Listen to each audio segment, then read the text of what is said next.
এই রাধা কৃষ্ণের কে হয় রে? কে হয় মা? কি উত্তর দেবে?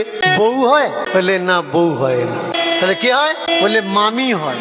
তা মামি হয় তো ভাগনার পাশে দাঁড়িয়ে আছে কেন? বলে দেখ, দুজন দুজনকে খুব ভালোবাসে। বলে সর্বনাশ, আমাদের গ্রামে হলে পিঠে চামড়া রাখতো না রে।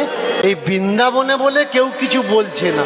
মামা মামি আর ভাগ্নে প্রেম করে, আবার তাদের মানুষ পূজা করছে। এই রাজ্যে বোধহয় এইরকম হয়, আমাদের রাজ্যে ওরকম নয়। কৃষ্ণকে যদি বাংলায় এত ভালোবাসে, কখনো নিজেকে প্রশ্ন করেছেন সে তার মামিকে ভালোবেসে এত খ্যাতি অর্জন করলো, কিন্তু বাংলার কোনো ছেলেরা তার মামিকে কেন এরকম করে ভালোবাসতে পারে না?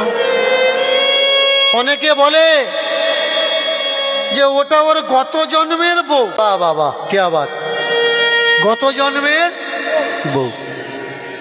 শুধু ভক্ত চেয়েছিল তাই এ জন্মে শুধু দিয়েছে মাত্র। আচ্ছা, কোন ভক্ত যদি ভগবানের কাছে তার বউকে চায়, তাহলে এরকম দেওয়ার কি দরকার যে ক্ষীর দিলাম, বাটি দিলাম, চামচ দিলাম, কিন্তু মুখ লাগাতে পারবি না? নে, কত ক্ষীর খাবি খা। বাটিতে ক্ষীর আছে, বাটিতে চামচ আছে, কিন্তু মুখ লাগাবি না, খা, কত খাবি। এ কোনো দাওয়া হলো? ওনার কথাগুলো নিশ্চয়ই আপনারা শুনতে পারছেন। উনি রাধা এবং কৃষ্ণ নিয়ে যে কথাগুলো তুলে ধরছেন, এই কথাগুলো নিশ্চয়ই আপনারা বুঝতে পারছেন উনি যে কথাগুলো তুলে ধরছেন। তো এই কথাগুলো নিয়ে আপনাদের মতামত আপনারা কমেন্টের মধ্যে জানাবেন।